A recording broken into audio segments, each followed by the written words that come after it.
Introduction. Lighting the lamp of the heart. Welcome to this episode. In this bustling world, we often believe we are merely reacting to reality. Yet we seldom realize that we may just be drifting through a dreamscape of our own weaving. Today's sharing is inspired by a profound teaching from the Australian Buddhist Action Association. We will explore together. Why do we always find ourselves unable to escape environments we dislike?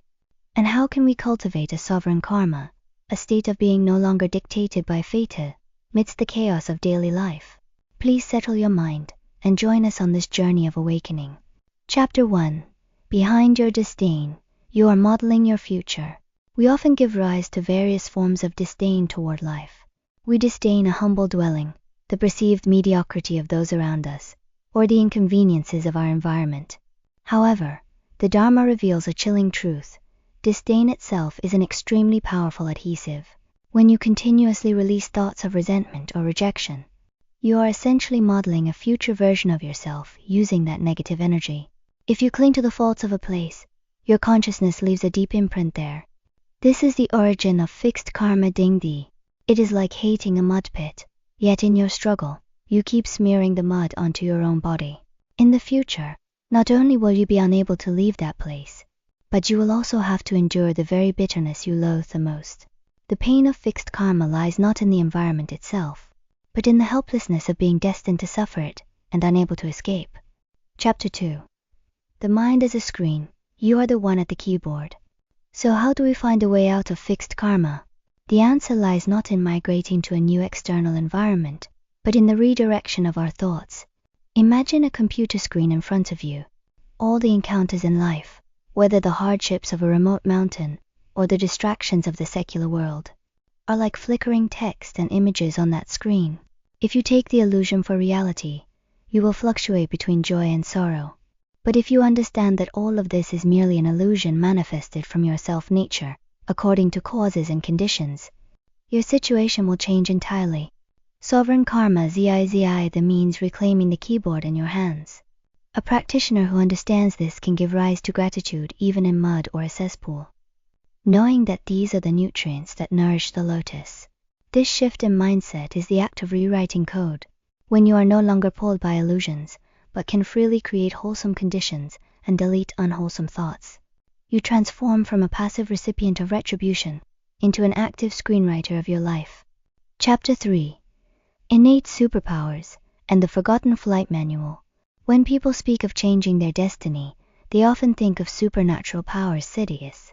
In truth, these powers are not sought from the outside. They are energies inherent in our self-nature.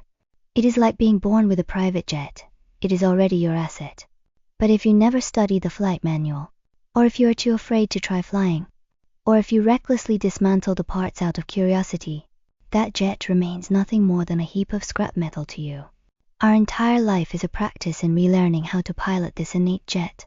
Spiritual cultivation is not about acquiring superpowers, but about stripping away the obscurations. Our senses were originally capable of perceiving the 10 directions, yet we have imprisoned ourselves in a narrow cage because we cling to the limitations of this physical body. Only through long-term practice and profound vows can we truly master the power of our self-nature and remain unconfined by physical boundaries. Chapter 4. Continuous dramas vs. Short videos. Whose dream are you scrolling? There is an exquisite metaphor for life. Waking life is a continuous drama, while the dream state at night consists of short videos. The continuous drama appears real and logical because it possesses a stable karmic inertia, allowing it to pick up exactly where the plot left off the previous day. The short videos are fragmented and chaotic because they are random flashes of broken seeds within the alaya consciousness, the storehouse mind. Regardless of the length of the episode, both are essentially mirages. Killing or insulting someone in a dream plants the same karmic seeds as doing so in reality. The brilliance of a practitioner lies in awakening within the dream, in the continuous drama of the day. They use dependent origination to transform the chaos of education, career, and life, using wholesome conditions to shield themselves from negative fruits. In the short videos of the night, they maintain a clear, luminous awareness, just as splashing water in a fire or offering a smile to an adversary. Through every wholesome origination in the present moment, You are gradually rewriting the script you were once destined to endure. Chapter 5. Remaining in the present place, writing the word illusion.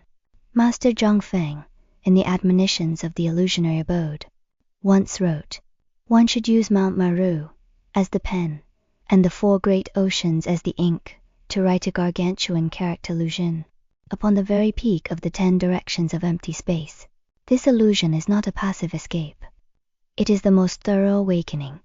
All the enlightened ones of the past, present, and future attained great sovereignty and divine transformations, precisely because they saw through this single word. Remaining in the present place, Buli Dang Chu, is the heart of this teaching. Whether you are in a bustling metropolis or a silent valley, whether in the clarity of day or the confusion of a dream, that very moment is your present place. You do not need to seek the Dharma elsewhere. Right where you are, and the words you speak, the actions you take, and the thoughts you give rise to, apply kindness, compassion, joy, and equanimity, the four immeasurables, to dissolve your attachments. Conclusion. Performing Buddha work within the illusion life is like a dream. But this does not mean we should do nothing. On the contrary, precisely because we know it is a dream, we should all the more perform Buddha work within the dream. Stop smashing the keyboard in anger before the screen of consciousness. Instead, try to learn that system of input known as wisdom. Thank you for listening to today's sharing from the Australian Buddhist Action Association.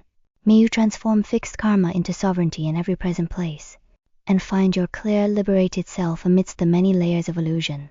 Until next time.